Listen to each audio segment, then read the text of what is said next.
Now, the American Heart Association is celebrating its 100th anniversary of fighting heart disease here in the U.S. Now they're laying out their mission for the next 100 years. Joining us at 4 is Dr. Ivor Benjamin. He's the director of the Cardiovascular Center of the Medical College of Wisconsin and a former president of the AHA. Thank you for joining us this afternoon. Wonderful to be here with you. Good. I'm glad you're here. What's the number one thing that you think people should know about heart health?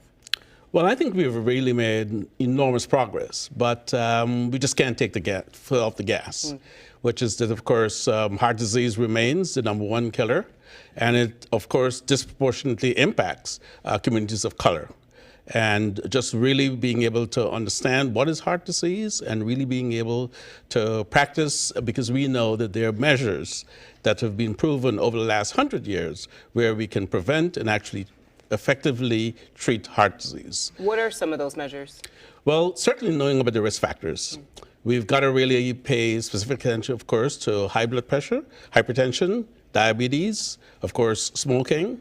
But more importantly, it's getting to be beautiful in Wisconsin in the summertime. So let's get out there and get that exercise in, don't you think? Awesome. Yeah, definitely. We had a beautiful weekend, too, to get outside. Absolutely. Tell us about the advancements that you've seen, you know, within the last 100 years, and then what are we looking forward to with the next century? I think that perhaps the most important advance in the last even 30 or 40 years has been our treatment of acute myocardial infarction.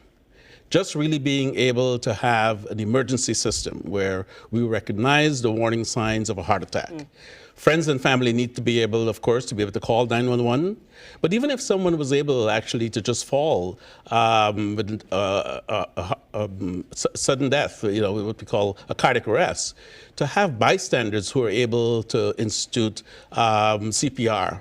A month and a half ago, I was actually at 35,000 feet and had to actually do CPR on someone, you know, on an airplane, of course, had a flight diverted. So really being able to have those tools, you know, in that particular situation, obviously they were able to have a cardiologist right next door, but being able to know what those early warning signs are, really being able to practice good preventive cardiology. These are all the things that we have to be able to do to basically have a world free of heart disease and stroke. We've sort of seen the conversation, too. It seems like it was heightened with Damar Hamlin. Everyone saw him on the football field go into cardiac arrest. Can you talk to us about the impacts that you've seen in the Milwaukee area with the Heart Association? Oh, absolutely. Well, you know, clearly there is, of course, you know, there's a division here, but in the Milwaukee area, of course, just, you know, Heart Month is coming up in September, and really being able to get out, and more importantly, just as well supporting the local chapter of the American Heart Association. And you recently co-authored a presidential advisory about heart and health stroke, so congratulations on that as well. Thank you for your time this afternoon. We appreciate it and all the insight so that we can have a healthier Wisconsin. And well, thank you for having me. It's a pleasure. All right. Derek? All right. Thank you, Kristen.